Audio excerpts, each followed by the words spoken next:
A paz do Senhor, queridos e amados irmãos, que bênção de Deus estarmos aqui para a gravação de mais uma pré-aula da Escola Bíblica Dominical, né? Lição bíblica da classe de adultos, hoje a lição de número 6, a lição que tem por título Expressando Palavras Honestas.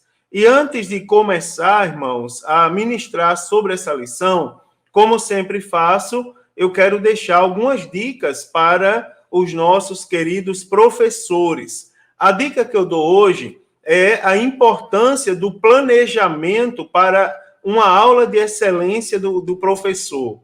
Todos nós, irmãos, que damos aula na escola dominical, nós, mesmo quem não é professor profissional, mas precisa se organizar. Uma vez que você sabe que está na escala, não é, que está ali convocado para ministrar a aula do domingo, então você deve organizar seu tempo de uma maneira que a cada dia você possa ler ou estudar parte da lição, pesquisar sobre o assunto, ficar por dentro da leitura bíblica diária e refletir diariamente sobre o que será ensinado, tá certo?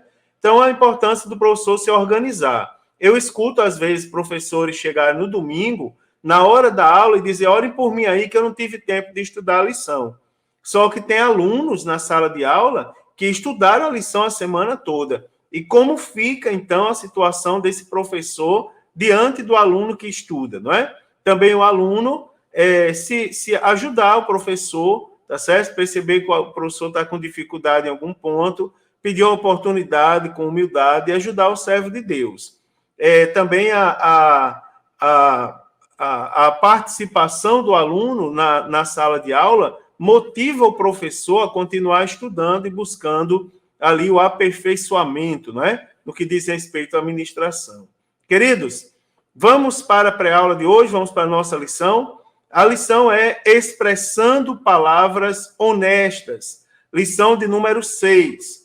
O texto áureo para essa lição está no Evangelho segundo escreveu o evangelista Mateus, capítulo 5, versículo 37, onde diz assim: seja, porém, o vosso falar sim, sim, não, não, porque o que passa disso é de procedência maligna. A verdade prática para essa lição diz: fazer um juramento ou uma promessa é algo muito sério. Por isso, o cristão deve cuidar para não prometer ou votar aquilo que não vai ter condições de cumprir. A leitura bíblica em classe para essa lição está no Evangelho segundo escreveu o evangelista Mateus, capítulo 5, dos versículos 33 ao 37, onde diz assim: outro sim, ouvistes o que foi dito aos antigos, não perjurarás, mas cumprirás teus juramentos ao Senhor. Eu, porém, vos digo que, de maneira nenhuma jureis, nem pelo céu, porque é o trono de Deus, nem pela terra, porque é o escabelo de seus pés, nem por Jerusalém, porque é a cidade do grande rei. Nem jurarás pela tua cabeça, porque não podes tornar um cabelo branco ou preto. Seja, porém, o vosso falar sim, sim, não, não, porque o que passa disso é de procedência maligna. Meus amados, os objetivos dessa lição é afirmar que não devemos jurar nem pelos céus nem pela terra, enfatizar que nossas palavras devem ser sim e não, e pontuar a honestidade com as palavras. A motivação para essa lição, a motivação é, quando expomos pensamentos em palavras, revelamos o que pensamos e sentimos. A retidão nas palavras requer retidão no pensamento e no sentimento, né, irmãos? A própria Bíblia nos orienta que o coração fala do que a boca está cheia. Então, nós devemos cuidar muito com o que nós pensamos, não é? Com o que nós expomos também por meio das nossas palavras, que elas expressam bem o que nós sentimos e pensamos, tá certo? Nosso caráter está sendo colocado aqui mais uma vez à prova nessa lição. A introdução para essa lição, na introdução, eu começo afirmando aos irmãos que os juramentos sempre estiveram presentes na sociedade. E por que não dizer que eles fazem parte do cotidiano, tá certo? Fazem parte do dia a dia. Eles são o compromisso que uma pessoa, os juramentos, né? É o compromisso que a pessoa assume publicamente de que cumprirá aquilo que prometeu. Você observa que isso aqui é um assunto amplo, que trata da nossa vida, por exemplo, em todos os aspectos. Como nós estamos nos comportando quando o assunto é juramento, promessas que nós fazemos perante Deus, perante nós mesmos, perante a sociedade, perante a igreja, não é? Nós temos que colocar em nossa mente que nós não podemos prometer ou assumir um compromisso com aquilo que nós não podemos cumprir, tá certo? Certa vez, escutando uma pedagoga, não é? Uma psicopedagoga aconselhando um pai, e ele falou assim, o problema do seu filho não é o seu filho, é o Senhor, porque o Senhor promete muita coisa ao filho que não pode cumprir. Por exemplo, quando vai bater no filho, olha para o filho e diz assim, eu vou lhe matar. O filho sabe que o pai não vai matar ele. Então, aquilo ali, com o tempo, cai em desuso. Então, a gente veja que é um assunto bem mais além do que uma brincadeira, porque, falando sobre esse assunto, alguém falou, não, às vezes a gente faz um juramentozinho, uma promessazinha de brincadeira. Não, isso vai muito além, isso fala do nosso cotidiano, das nossas relações pessoais, isso aqui fala da nossa relação com a nossa família e, principalmente, da nossa relação com Deus. Quer ver uma coisa? Quantos juramentos as pessoas não fazem para Deus, tá certo, irmãos? E desistem e não cumprem. Por exemplo, Senhor, eu serei fiel a Ti na área do louvor e não cumpre. Senhor, eu serei fiel a Ti a partir de hoje, serei um dizimista fiel da Tua igreja e não cumpre. Então, você observa que esse assunto é muito sério. Nas Escrituras, irmãos, os juramentos são de dois tipos. Aqueles que são feitos por Deus e aqueles que são feitos pelos homens. E a gente precisa entender que quando Jesus ensina que o nosso falar seja sim, sim, não, não, porque o que passa disso é procedência maligna, ele condena o uso indiscriminado, leviano, tá certo? Ou evasivo do juramento que prevalecia entre os judeus. Então, isso aqui serve para nossa reflexão como crentes, porque isso aqui está na Bíblia Sagrada.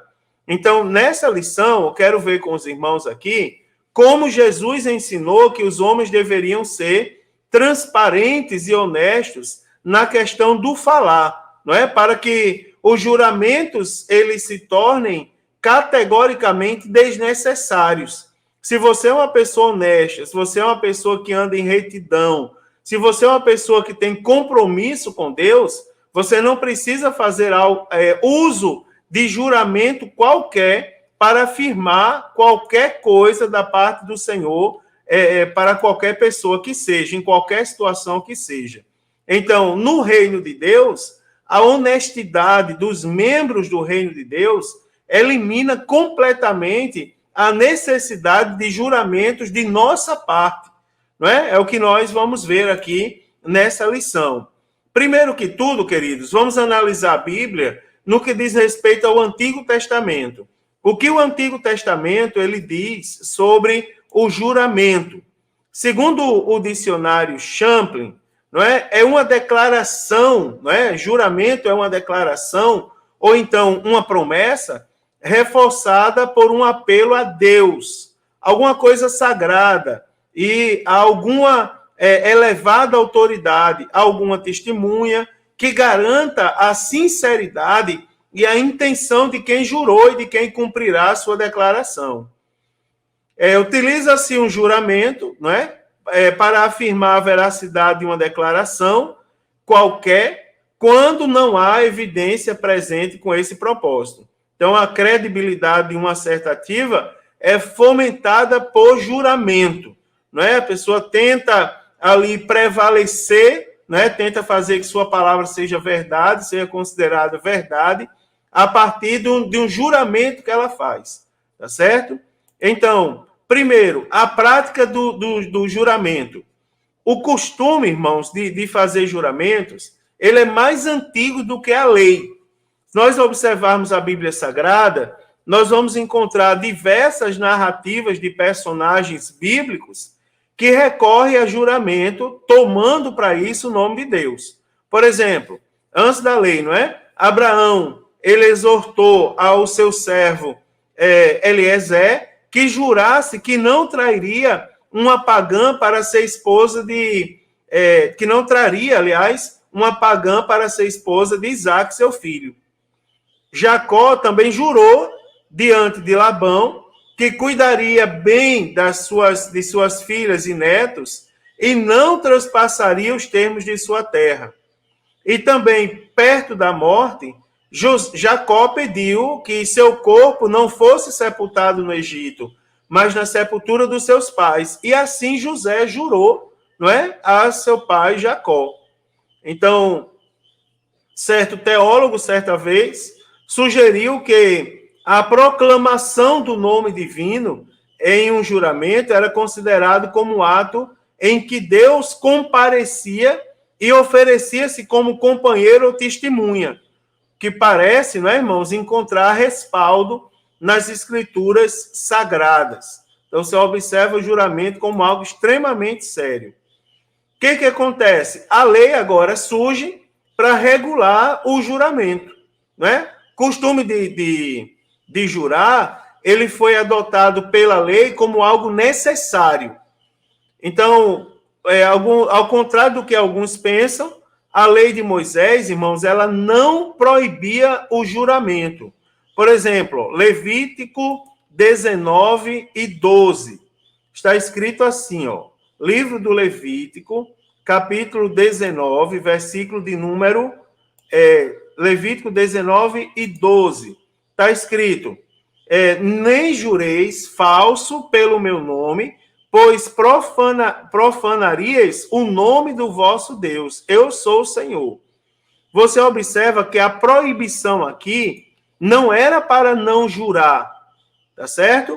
Por exemplo, um outro exemplo aqui, você vai ver que o que o versículo fala, em Levítico 19, 12, ele diz, nem jureis, não é? Se você pegar do início do parágrafo, o versículo 11, diz assim, não furtareis, nem mentireis, nem usareis de falsidade cada um com o seu próximo. Aí diz, o versículo 12, nem jurareis falso pelo meu nome. Você observa que a lei não está proibindo jurar. A lei ela está proibindo jurar falso. Né? Ela está proibindo o falso juramento. Se nós observarmos Êxodo 27, Êxodo capítulo 20, versículo de número 7, nós vamos ler da seguinte maneira.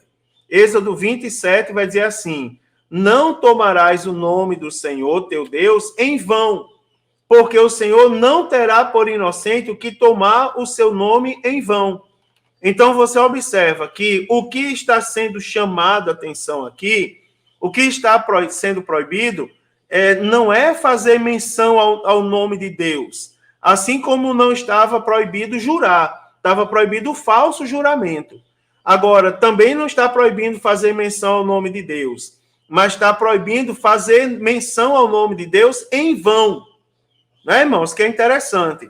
Então, o termo em vão, do hebraico shal, aparece 52 vezes no Antigo Testamento, e seu significado é vasto. Por exemplo, pode ser fraude, engano, inutilidade, inútil, imprestável, falsamente, desonestidade, futilidade, vacuidade. Então, o que se proibia é fazer o nome de Deus, fazer menção ao nome de Deus com fraude, com inutilidade, com falsidade.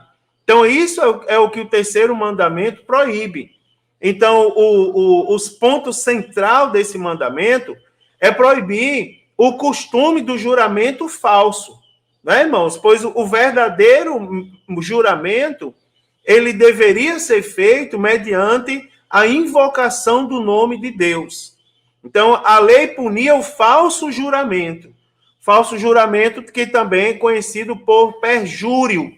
Quando Mateus diz, não perjurarás, ele está dizendo, não pratique o falso julgamento, que por sua vez é fazer um juramento voluntário com a finalidade de contar ou confirmar qualquer coisa que era falsa.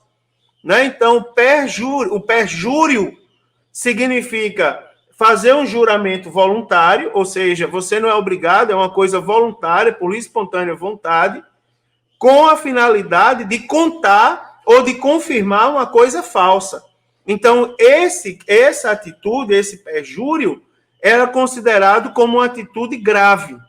Então, não cumprir o juramento feito em nome de Deus era um pecado duplo, porque, além de faltar com a verdade para com o próximo, usou o nome de Deus em vão, ou seja, jurou falsamente e também, não é, que é o perjúrio, e também citou o nome de Deus em vão, ou seja, citou o nome de Deus de forma falsa, não é, para contar, para dar peso à mentira, ainda usou o nome de Deus.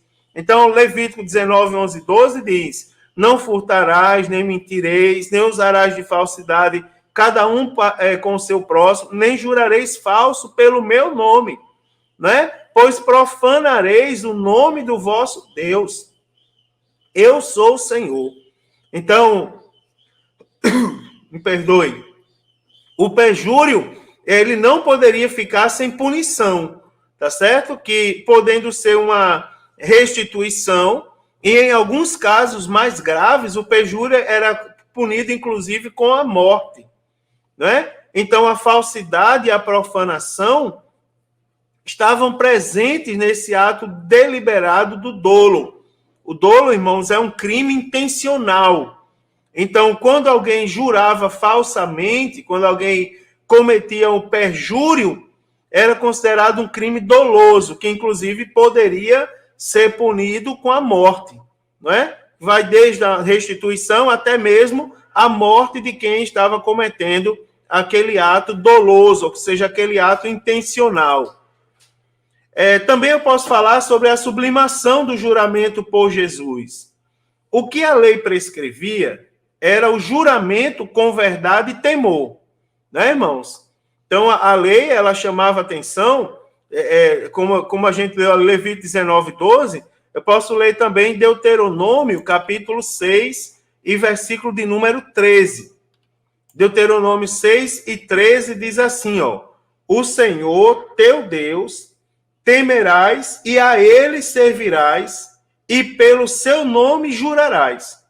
Então você observa que o que a lei prescrevia, o que estava escrito na lei, era o juramento com verdade e temor, não é? Quando diz o Senhor, teu Deus, temerás, tá certo? Ou seja, tem que temer a Deus e a ele servirás. Ou seja, quem está jurando tem que temer a Deus e tem que ser um servo de Deus. E diz, e pelo seu nome jurarás. Ou seja, a lei chama atenção para o juramento verdadeiro, o juramento com verdade e temor. Agora, o que nós temos? A natureza humana caída dos homens, não é? Tornaram a prática do juramento uma coisa comum, que sem a devida ponderação. Então, diante dessa realidade, Jesus, no Sermão do Monte, ele objetou, irmão, a frívola de juramentos, ou seja, uma prática que se tornara muito comum entre os judeus. Pastor Ezequiel Soares, ele afirmou que as palavras do Senhor Jesus, ouviste o que foi dito aos antigos, não se refere ao Antigo Testamento, mas ao ensino dos rabinos, as suas orientações peculiares das passagens da lei que falavam sobre o tema. Isso aqui é muito interessante. Então, diante dessa verdade, a gente pode fazer algumas afirmações. Por exemplo, Jesus ele proibiu o juramento. Então, embora a lei permitisse o juramento em nome de Deus, Jesus ensinou o seguinte, ó, que seus seguidores não deveriam recorrer a juramentos. Ele diz, meus seguidores não precisam simplesmente de juramentos. Então, o emprego do advérbio holos, traduzido como de maneira nenhuma, indica que Jesus esperava que essa atividade cessasse completamente. Novamente aqui, irmãos, nós vamos ver que Jesus ele não revogou a lei. Embora ele afirmasse que os seus servos não precisam jurar, fazendo menção, não é, aos falsos juramentos, que inclusive eram respaldados por determinados grupos de judeus, Jesus ele afirma, em outras palavras, que os seus servos deveriam ter a verdade entranhadas no coração. Então, assim como os demais mandamentos, Jesus sublimou o terceiro mandamento do Decálogo. E ele ensinou que nós devemos tratar com grande consideração o nome de Deus. Daí porque nós não deveríamos fazer juramentos, correndo o risco de perjurar. Ou seja, Jesus diz, vocês não façam juramento. Porque se vocês não puderem cumprir o que vocês estão prometendo, vocês estão perjurando, vocês estão jurando falsamente. E o nome de Deus está sendo citado em vão, ou seja, de maneira infiel, de maneira desnecessária, de maneira fútil. O raciocínio aqui, irmãos, se o indivíduo não jurar, ele não poderá jurar falsamente, né? Então, Jesus ele esclareceu que, vivendo a nova política do reino, o cristão não precisava ficar confirmando suas palavras com juramento em qualquer situação. A segunda coisa é que Jesus ensinou que nós não devemos jurar por nada. Os judeus, eles segundo a história, eles usavam a sua engenhosidade, não é, para classificar os diversos juramentos e geralmente perdoavam aqueles que não mencionavam Deus especificamente. Jesus ele mostrou o seguinte, ele mostrou que tal raciocínio enganosamente sutil era falso. Ele diz, porque Deus continua implicado quando os homens invocam os céus, a terra ou Jerusalém, ou até quando se jura pela própria cabeça, visto que Deus tem poder sobre a mesma.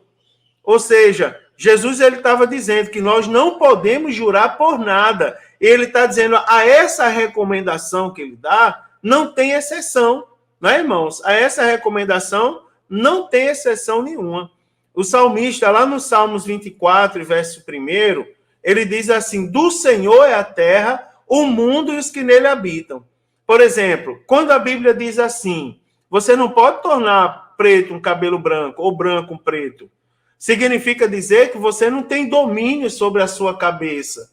Não é, irmãos? Quem tem domínio é Deus. Quando eu juro pela minha cabeça, eu estou fazendo indiretamente menção a Deus. Porque do Senhor é a terra, o mundo e os que habitam no mundo. Não é? Em 1 Crônicas 29, 11, o rei Davi, cantando, ele diz, porque teu é tudo. E o apóstolo Paulo, lá na carta aos Romanos, capítulo 11, versículo 33, ele chega a severa dizendo, porque dele, por ele e para ele são todas as coisas. Então, Jesus ele nos ensina, não tem engenhosidade para classificar o juramento, não é, irmão? Não tem brecha. Jesus não deixa espaço para ninguém utilizar como justificativa para jurar falsamente. O juramento falso é um juramento falso. E isso não deve fazer parte do caráter de um cidadão do reino dos céus. A primeira participação aqui da irmã Sônia Freitas, ela está dizendo aqui, ser honestos a nós mesmos, seremos honestos a Deus. E isso reflete na vida espiritual, muito bem colocado pela nossa irmã. Também, queridos, Jesus ensinou que devemos ser responsáveis pelo que falamos, sem precisar recorrer a juramentos, não é? Então, em vez de recorrer a juramentos, Jesus ensinou que os cidadãos do reino deveriam ser responsáveis pelo que fala. Ele diz o seguinte, seja, pois, o vosso falar sim, sim, e não, não. Pronto. Com esta orientação, Jesus vai ali o ponto-chave da questão. Quando ele diz a pessoa honesta não tem necessidade de fazer juramento. Não é, irmãos? Um simples sim ou não é suficiente. O servo de Deus, ele tem que ter palavra. Não é, irmãos? Ele tem que ter caráter. Lembra que Jesus está trabalhando no caráter do reino. Inclusive, a subtítulo da lição desse trimestre diz assim, ó, a relevância do sermão do monte para a igreja de Cristo. Não é? Ou seja, Jesus está trabalhando no caráter.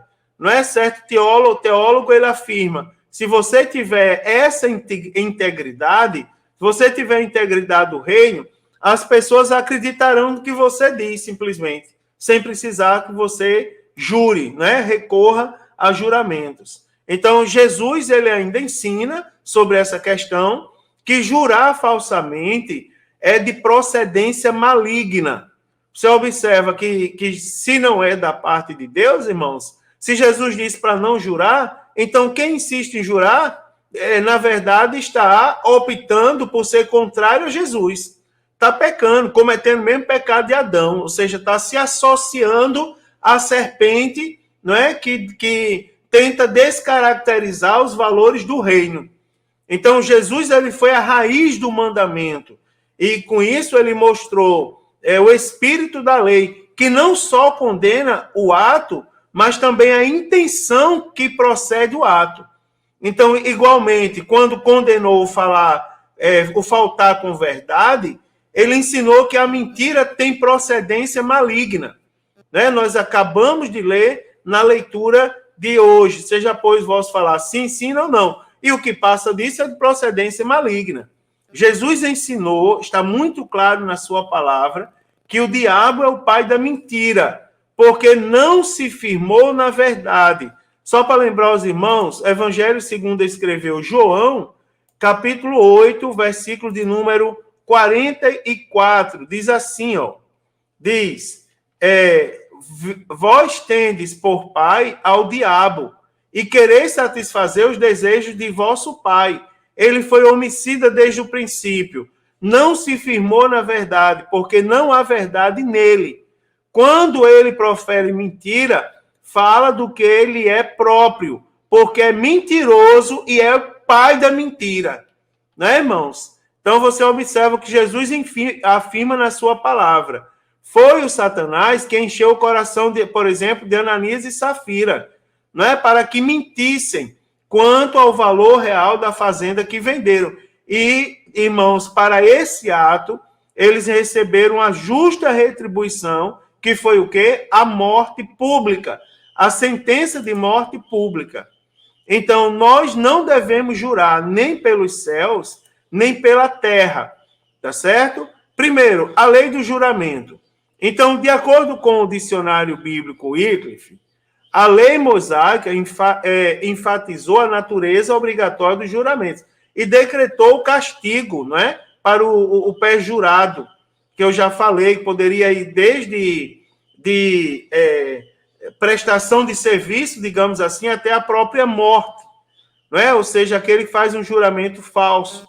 Então, o falso juramento de uma testemunha ou uma falsa afirmação com relação a uma promessa ou alguma coisa encontrada exigia uma oferta para o pecado.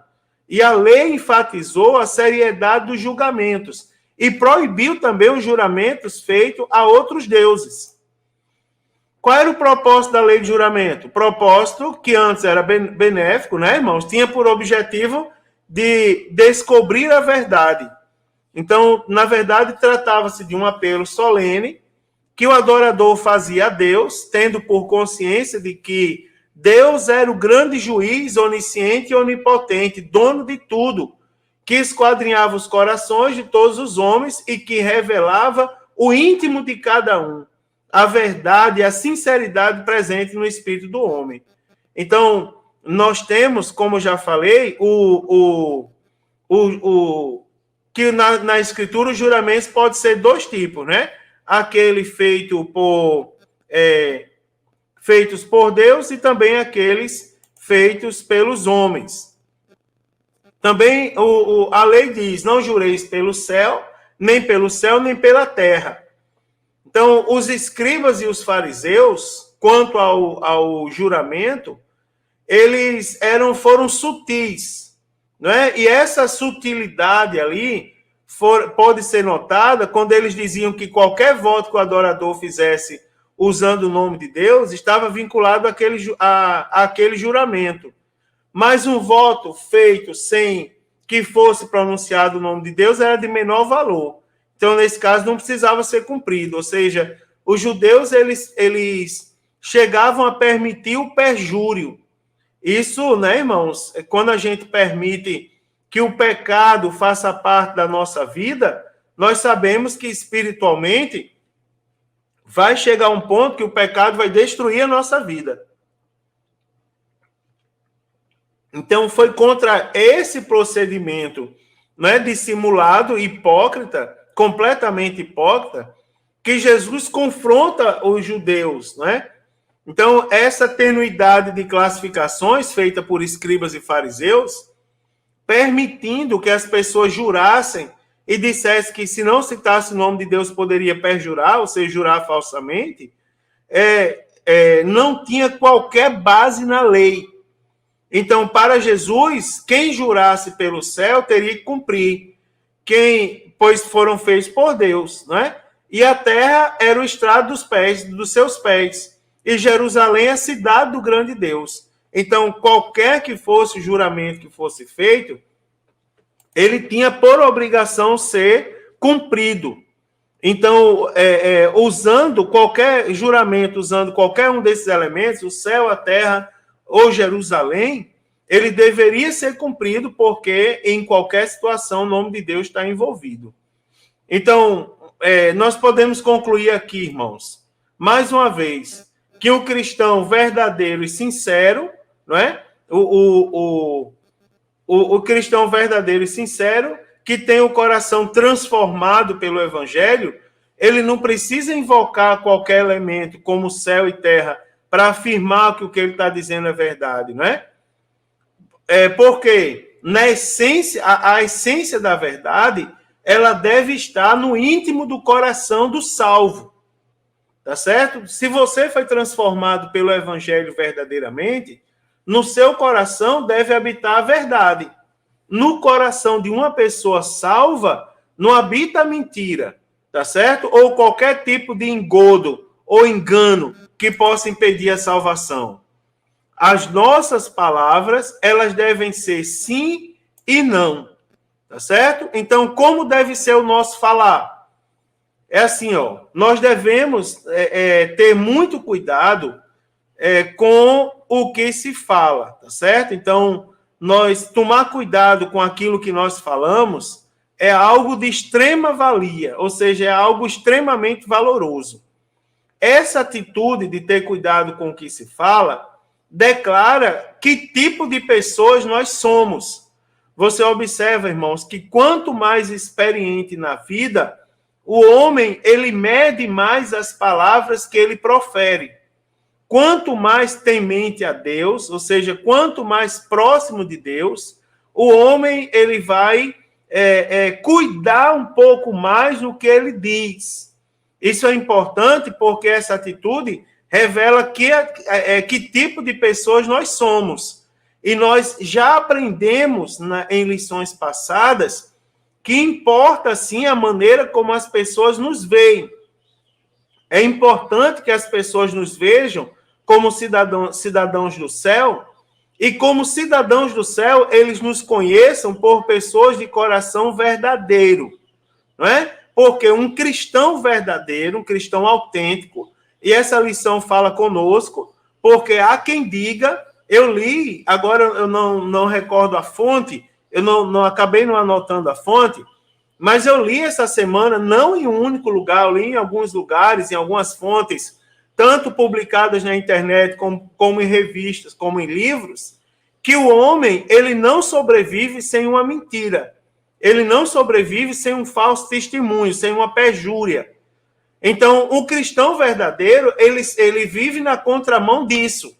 Ele sempre deve procurar falar com verdade e sabedoria.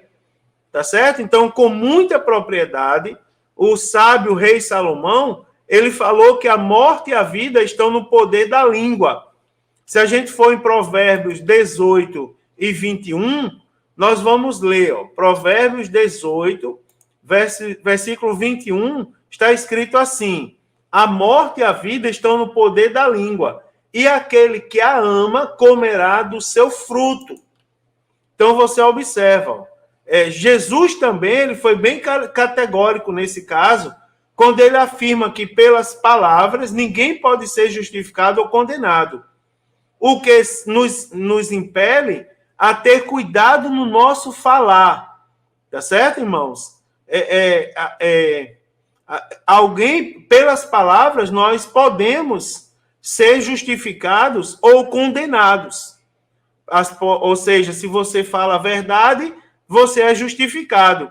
Porém, se você envereda pelo caminho da mentira, inevitavelmente você vai ser condenado. É o que nos impulsiona a ter cuidado e um cuidado extremo no que nós vamos falar. Então, um cristão cheio das verdades divinas, ele terá um falar verdadeiro. E ele vai reagir naturalmente contra todo tipo de falsidade e mentira. Então, Jesus exige honestidade o tempo todo, não é? Seja um homem sob juramento ou não. Não há um padrão duplo não há opção de duplicidade para o cristão. Igual ontem eu estava no culto de ensino da minha igreja, um culto de doutrina, eu estava falando para os irmãos sobre adoração.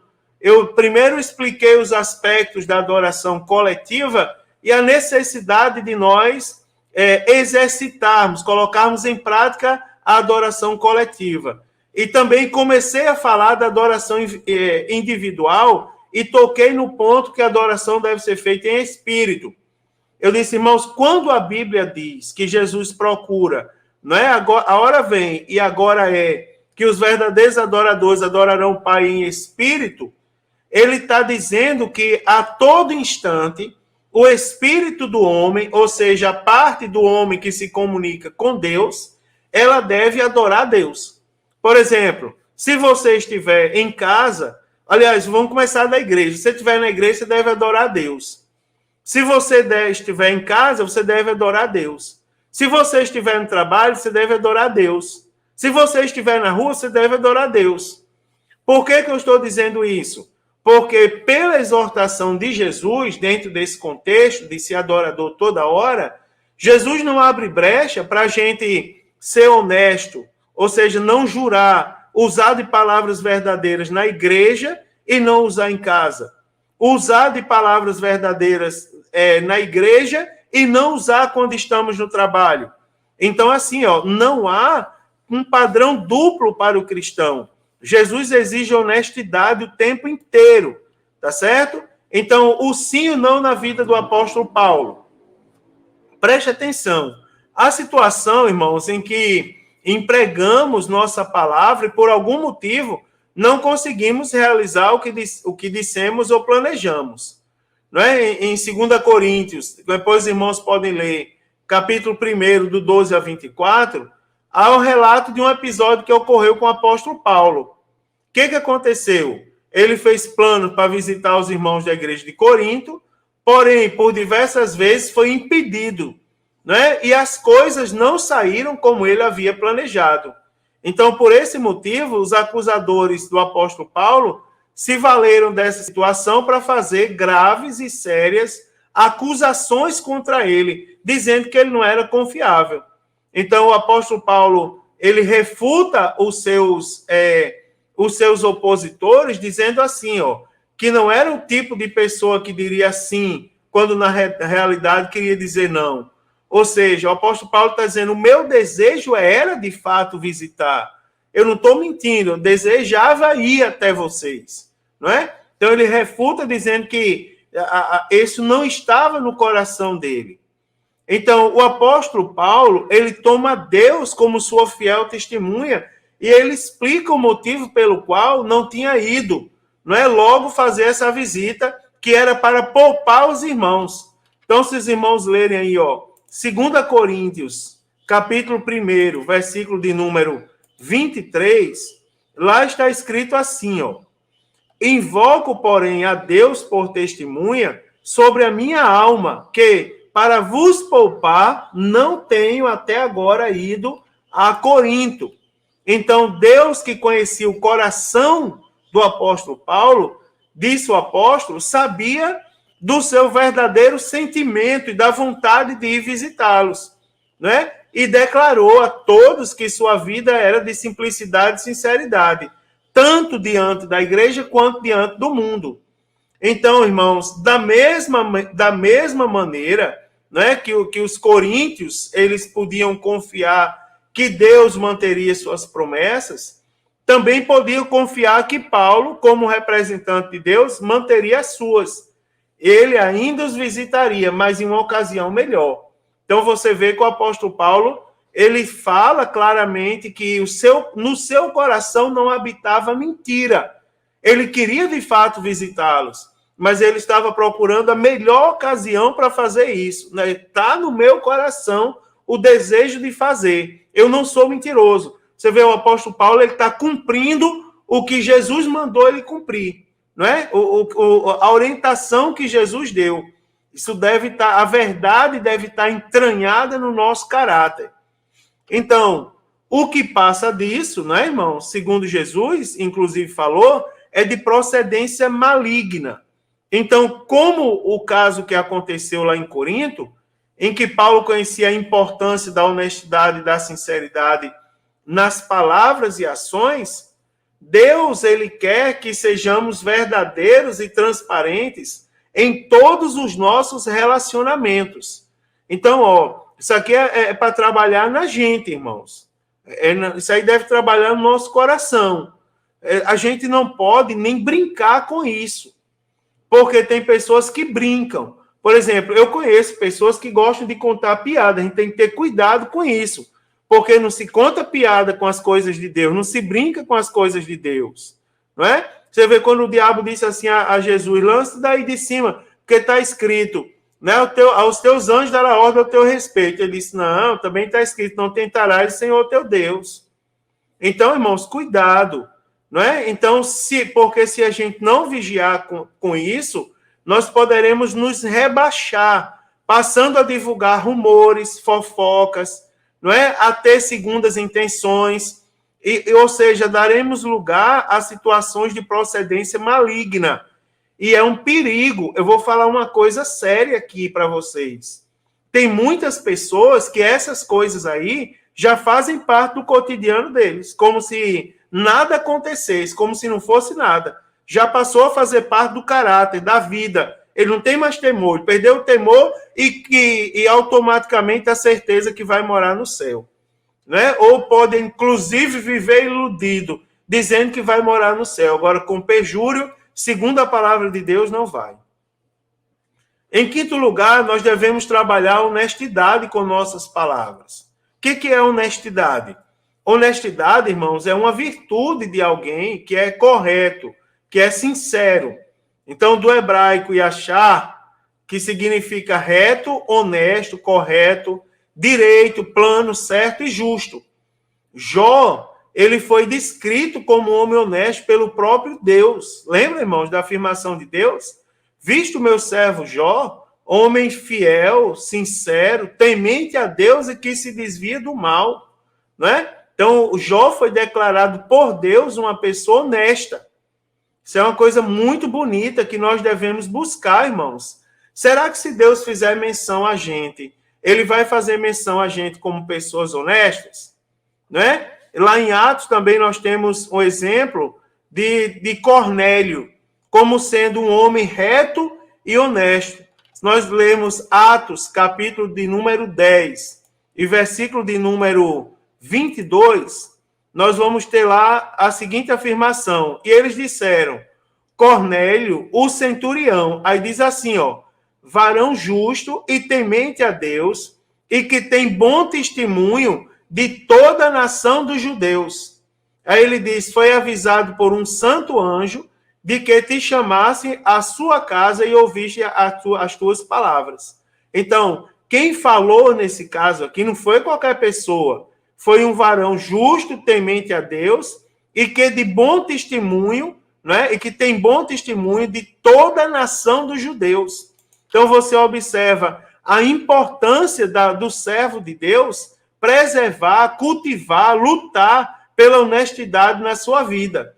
Então, aquele que tem um viver reto, honesto, ele jamais permitirá, né, irmãos, que saiam palavras falsas da sua boca, palavras mentirosas, palavras enganadoras. E eu vou falar algo para os irmãos. Quantas vezes nós não somos tentados a isso? Tá certo, irmãos? Tentados, e às vezes nós somos impelidos por situações.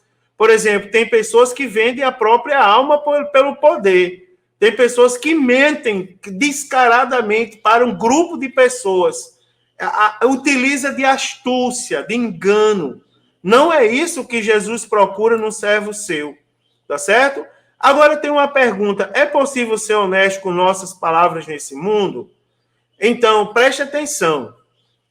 Se eu estou falando de alguém que o evangelho entrou na sua vida, que o Espírito Santo habita em seu coração, então houve transformação plena, né, irmãos? Pois o mesmo busca não apenas curar os sintomas da doença do pecado, mas também prevenir. O homem cujo evangelho mudou a vida dele, ele desenvolve, por exemplo, a necessidade e a importância da vida devocional. Ele está ali lendo a Bíblia, ele está ali orando, ele está jejuando, ele está se consagrando. Então, ele tanto cura o pecado que tem na vida dele, como ele previne para que o pecado não aconteça. Então, como não há como negar que nesse mundo muitos já adotaram mentira como hábito, eu não estou falando daquele... não existe pecadão nem pecadinho, não é? Mas eu estou dizendo, não estou falando daquela pessoa que conta mentirinhas. Aquele ali também está em pecado. Mas também existem pessoas grandes, né, irmãos, que para se manter na posição de destaque, usa de engano, de desonestidade. Então, nessas pessoas, inclusive, infelizmente também, a transformação do evangelho deixou de ter efeito. A pessoa deu passo para trás. Então, é normal para aquele que não vive as bem-aventuranças de Cristo dizer mentira como desculpa para mentir, para apoiar uma causa nobre. Não é? Pessoas que mentem, que dizem que aquele caminho é o melhor caminho, inclusive, para sustentar o que aparentemente seria uma causa nobre. Não, irmão. Não existe causa nobre quando o assunto é mentira. Thaisa está ouvindo aí e ela sabe de uma situação que a gente passou, de uma vez que nós vimos uma igreja, uma grande igreja, levar para o culto uma grande quantidade de pessoas que não eram crentes. Era uma coisa bonita, irmãos. Era assim, uma coisa bonita de se ver. Por exemplo, você imagina ônibus e ônibus chegando dos bairros num congresso de uma igreja com pessoas, por exemplo, mulheres que você via que elas não toda mulher é vaidosa. Mulheres que não tiveram cuidado para ir para a igreja. Parece que elas foram pegas do jeito que estava na rua, em casa, e foram levadas para o templo. E homens também. Então a gente se admirava com aquilo. Eu lembro que acabou o culto e eu fui ao outro lado onde essas pessoas se encontrariam. E na hora do apelo, irmão, pense num povo que veio para frente aceitar Jesus. Eu chorava demais. Meu Deus, eu nunca tinha visto aquilo. Tanta gente descrente, metade da igreja, o povo trazendo os bairros. Esse povo é uma bênção. Pense nos discipuladores, nos evangelizadores. Aí, quando foi depois, cheguei do outro lado, estava uma briga, um quebra-pau mesmo. Pessoal ali batendo mesmo, jogando tijolo, pau no outro, uma maior confusão. Eu disse, meu Deus, o povo estava chorando agora, aceitando Jesus. Saíram do céu, voltaram para o inferno de novo. Aí alguém falou assim, não, é porque a gente prometeu uma cesta básica para eles e eles não entenderam. Eu disse, como assim? A gente anda nas ruas, chama eles e dizem assim, quem for ao culto hoje, nós vamos dar uma cesta básica. E aí todo mundo vem ao culto. Aí quando chegou no final do culto, a gente foi dar uma cesta básica para aquela multidão. Não, mas vocês estão mentindo, vocês estão usando palavras de duplo sentido. Vocês estão. Aí é um exemplo de pessoas que mentiram por uma causa aparentemente nobre. Aí disseram assim para mim, Mário Sérgio, entenda, rapaz, abra sua mente. Não importa, o importante é que a gente trouxe esse povo e eles ouviram a palavra de Deus. Esse rapaz, desse povo que veio hoje por causa da mentira de vocês, é difícil. Eu vou falar uma coisa, pela minha pequena experiência, 90% desse povo não retornará mais ao culto, à igreja, e correrão um sério risco de ir para o inferno por causa da mentira de vocês. Então, o cristão não pode ter por normalidade uma mentira, ainda que dizer que a mentira foi por causa nobre. Não é, irmãos? Quem sustenta isso está comprometendo o caráter humano, não é, que é um valor importante, que é o respeito pela verdade. Então, o verdadeiro discípulo de Cristo, eu estou falando do nosso cotidiano, tá certo? O caráter fala do cotidiano. Então, o verdadeiro discípulo de Cristo, que faz parte do seu reino, é honesto em suas palavras, íntegro no seu caráter, jamais usa de meias verdades, não é, através das quais grandes mentiras têm sido ditas, não é, sendo influenciados pelo pai da mentira, que é o diabo.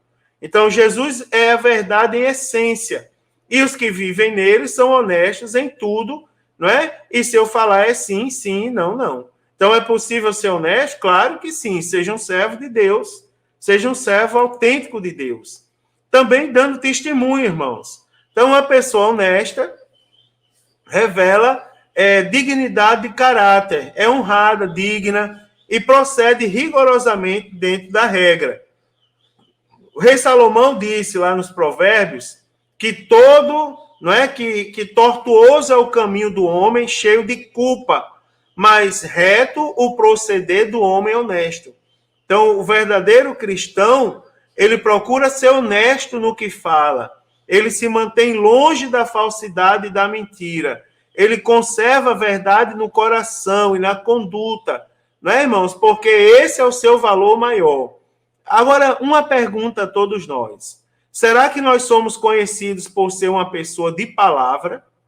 Não é, irmão? Isso aqui é uma pergunta que não deve ser feita no sentido acusatório, nem irônico. Isso aqui é algo que a gente deve cuidar. Porque fala do nosso dia a dia. Né? Então, se nós dissermos a verdade durante todo o tempo, vamos nos sentir menos pressionados e apoiar, né, irmãos, nossa palavra, a apoiar nossas palavras em juramentos ou promessas. Se a gente vive a verdade do evangelho, a gente não precisa recorrer a juramentos e promessas para falar a verdade, não é? Então, falsos juramentos, eles trazem juízos de Deus. Preste atenção. Então, no Antigo Testamento, a nação de Israel ela é advertida contra isso. O terceiro mandamento do Decálogo, ele trazia consigo uma advertência do próprio Deus quanto à desonra ao seu nome. Quando ele diz assim, não tomarás o nome do Senhor teu Deus em vão. Do Senhor teu Deus em vão. Porque o Senhor não terá por inocente o que tomar o seu nome em vão. Irmãos, eu poderia falar uma coisa tão séria que a gente vê diariamente, infelizmente. Tá certo? Não sei se eu falo, eu vou falar. Pronto, eu comecei e vou dizer. Quantas pregações que a gente escuta hoje em dia não são frutos, não é, irmãos, de desonestidade? Né? Então, de colocar o nome do Senhor em vão, dizer que Deus disse ou mostrou alguma coisa que Deus não disse nem mostrou. O que Deus disse está na Bíblia. Se não tiver na Bíblia, meu irmão, simplesmente não está Deus. Não foi de Deus. Então, está explicitamente especificado que o próprio Deus, ele será o vingador daqueles que tomam o seu santo nome em vão. Isso é muito sério. No Novo Testamento, no Antigo Testamento, a nação de Israel foi advertida. No Novo Testamento, a igreja é advertida. Olha só, o apóstolo Tiago, irmão do Senhor, ele produziu literalmente o ensino do mestre em sua epístola quanto a evitar juramentos para não entrar em condenação. Não é? Mas, sobretudo, meus irmãos, Tiago 5:12, não jureis nem pelo céu, nem pela terra, nem façais qualquer outro juramento, mas que a vossa palavra seja sim, sim, e não, não, para que não caiais em condenação. Tá certo? Então, Tiago, ele é bem... ele diz isso com muita propriedade. E para a gente terminar, irmãos, como deve ser a palavra do cristão? Preste atenção, a palavra do cristão, quando é possível, dizer sim. Então, com isto em mente, irmãos, nós chegamos digamos, ao ponto principal do ensino de Cristo sobre a palavra do cristão. Então, para terminar essa lição maravilhosa e de muitas instruções preciosas para a nossa fé, aqui está implícita a ideia de firmeza em nossa comunicação pessoal, de maneira que a nossa palavra em si baste, não é, irmão? Sem qualquer juramento, para afirmar os nossos compromissos. Então, quando é que o cristão deve dizer sim? Quando for possível. Se não for possível, diga não. Então, se nós esquecermos, por outro lado, de ponderar as circunstâncias, as nossas limitações e a soberania de Deus sobre todas as coisas, não é? Nós não podemos esquecer. Então, tal discernimento vai nos dar a condição não só de saber a hora de dizer sim, mas a maneira de e quando dizer sim, não é? Para que nós sejamos capazes de cumprir com nossas obrigações.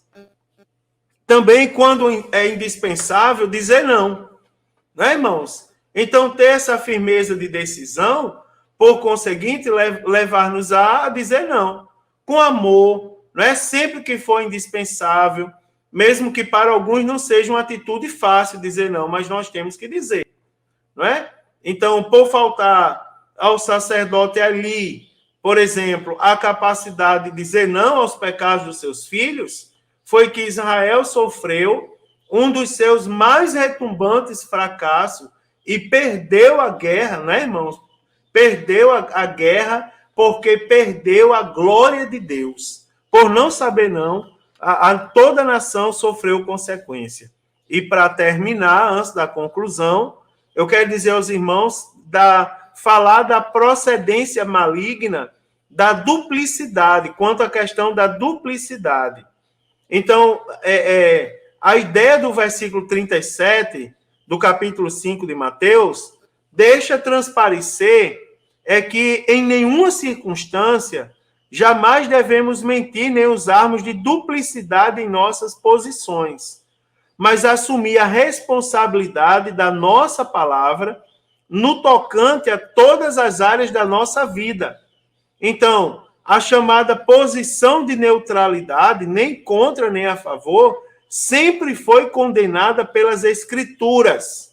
Isso aqui é muito sério, tá certo? É de procedência maligna, pois revela muitas vezes a ausência de caráter.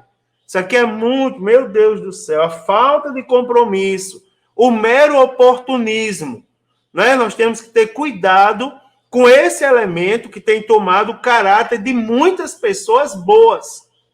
Então, nós temos que assumir nossos erros e acertos e encará-los de frente e também com responsabilidade de quem tem, sobretudo, né, irmãos, compromisso com a verdade diante de Deus. Então, em questões de fé, por exemplo, não há meio termo. Ou estamos do lado da verdade ou não estamos. O que passa disso não procede da parte de Deus. E para concluir, irmãos, essa lição maravilhosa, cheia de ensinamentos, nós devemos viver nesse mundo como verdadeiros seguidores de Cristo, não é? E como é possível? Sendo honestos em tudo, em especial em nossas palavras, não é? Sem recorrermos a juramentos hipócritas, profanos, desnecessários, que buscam fundamentar as conversas do dia a dia. Antes, irmãos, nós devemos procurar ser simples, não é? E objetivos, dizendo sim, sim, não, não. Hoje em dia, é incomum, né, ouvirem pessoas invocarem o nome de Deus ao fazerem promessas que não são capazes de cumprir. Isso é uma profanação do nome de Deus, irmãos. O nome de Deus é um nome que deve ser extremamente reverenciado por nós que somos crentes. Quem explora esse nome, o nome de Deus, para propósitos egoístas, a palavra de Deus ela é categórica e ela nos afirma que essas pessoas não vão ficar impunes. Que lição, né, irmão? Cheia de ensinamentos a todos nós. Isso aí toca no nosso íntimo, toca no nosso caráter. Isso aí nos leva a refletir sobre os nossos posicionamentos, sobre a nossa conduta diária, em todos os aspectos da nossa vida. Que Deus abençoe, queridos. Eu desejo uma excelente aula a todos. Não é? Leia mais um pouco a lição, tá certo? Reveja os conceitos, vá para a aula domingo preparado, tanto você professor como você aluno, e eu creio que quando todos se preparam, a aula fica uma bênção maior ainda, porque todos crescem na presença do Senhor Jesus, tá certo? Um contribui daqui, outro dali, e o nome de Deus é glorificado. Deus abençoe. Se Jesus não voltar, a próxima semana eu estarei aqui para comentar a lição de número 7. A paz do Senhor a todos.